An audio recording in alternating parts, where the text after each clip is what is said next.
Yeah, Ken, for me, there's no but there. I look at the amazing achievement that happened over the last 4 days. The way we applied pressure to the Australian team, and pretty much in all facets of the game were really good and really solid. So for me personally, the cricket takes all the glory and all the shine, the way that we played. Personal performances within our team, and especially the guy sitting next to me, I remember this game and his performances as one of his last here in Cape Town. I'll remember that as one of the sweetest moments. To be really honest with you, I think it's difficult for me to give you an answer which I think is right. I think it's so difficult to say which is right and which is wrong. I think obviously he's trying to take responsibility. So there's right in that. But there's also a right in that own people are responsible for their own actions. So I don't know what the right answer is there. I can understand it's a really tough time for him to be in right now. Obviously the situation that I was in was really difficult for me as well, because people were attacking me and my personality and my character, and I felt it was wrong, it wasn't fair. I don't know how he feels about his own personal situation, but I can imagine that it's a really tough time that he's going through. For me, yes. Ball shining versus ball tampering is two, I think, very different situations, and one is definitely much more serious than the other. When I was in Australia, it felt like the same intensity. Yeah, I mean, I was being followed everywhere I went. So the media for me and for us as a team looked the same as what it probably does now. But as you say, there's probably big organisations or people that wants to get involved. I think it's unfair for me to comment on what they think. My situation, I feel, was a little bit different than this. We were very motivated before the series, and as a team we expected the style of play that Australia was going to come with, as I said many times. But definitely after that first test, there was a lot of, I wouldn't say frustration, but more motivation. The guys were really, really pumped up after the stuff that would happen there. You probably shouldn't need more motivation to try and beat an Australian team. There's a lot of motivation there already. But honestly, after that game, I could feel it in the camp that the guys were super pumped, and they were, normally you have 3 or 4 guys that wants to take the game on, but it felt like all 11 of the guys were really, really hungry to make a play. As I said, we as a team, I don't feel we sledged like that, but what we're trying to do today especially was to make them aware that there's a lot of pressure on them, and there's a lot of noise that's probably going on inside their own heads. So it's just about trying to get to that space where you're making them aware that it's not just about watching the ball and hitting the ball anymore. It's a lot about a lot of other things, but it never gets to sledging. It's just about making them aware of incidents, and trying to get to places where you think their brain might even go more over the top with thinking what's going on away from the game. Yeah, the umpires obviously, I think under a lot of pressure when it comes to stuff that's happening now, off the field. There's been a lot of stuff. So coming to me, they're saying that you guys need to make sure that you are super, super squeaky clean, that there's nothing that even remotely points to you. So whether that's, unnecessarily bouncing over the ball or whatever it would be, they were just, they know that there's a lot of eyes on the game of cricket at the moment. So it's just about trying to make us aware that that's not going to fly in this innings. I mean, it's really important. I think a session like that showed today that that's what we want to do. But we know Australia, as we would be, they're a very proud nation, and cricket is really important to them. And we expect them to come back trying to do something special again.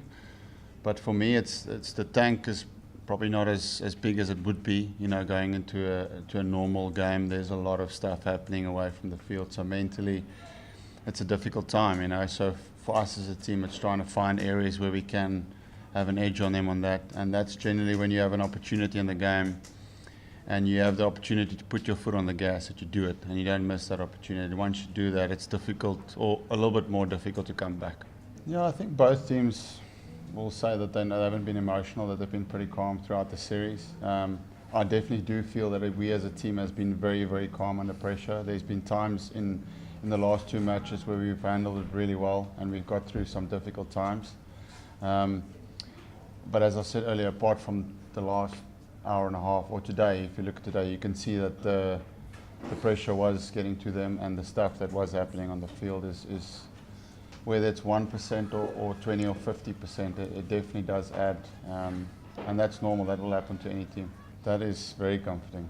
He's a very, very good batsman, and somehow we've managed to keep him quiet. A player of his, his stature, he's a very, very good player. And the Australian team, it's almost like losing 2 players in one. He's such a strong batter, and I do believe that his leadership is also, it's good for the team. So he'll be a big loss for them.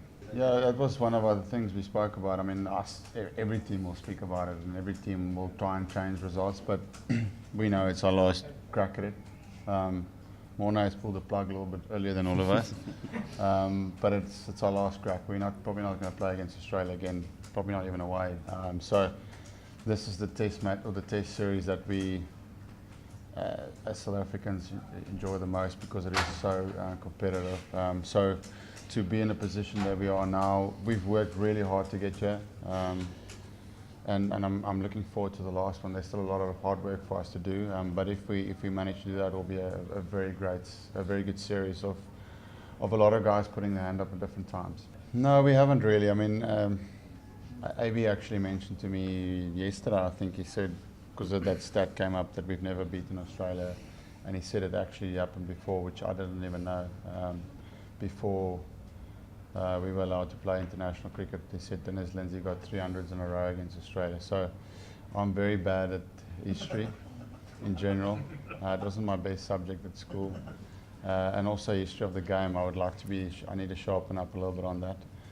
But we don't use stuff like that. There's enough motivation in here to try and change. We as a team has been, the last 3 or 4 years, so a lot of the chats have gone that we as a team want to go places where no other team has gone, and this is just another hurdle for that.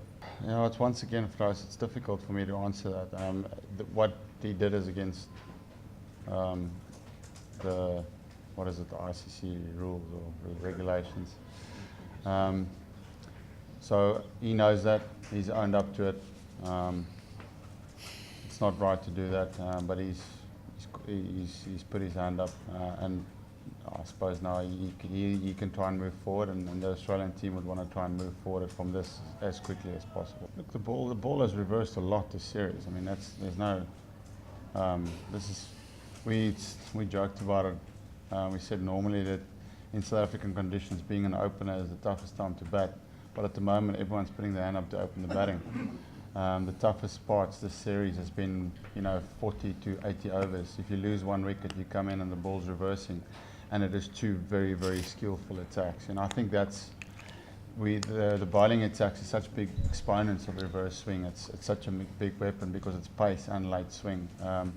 Generally, other teams will have 1, maybe 2 guys.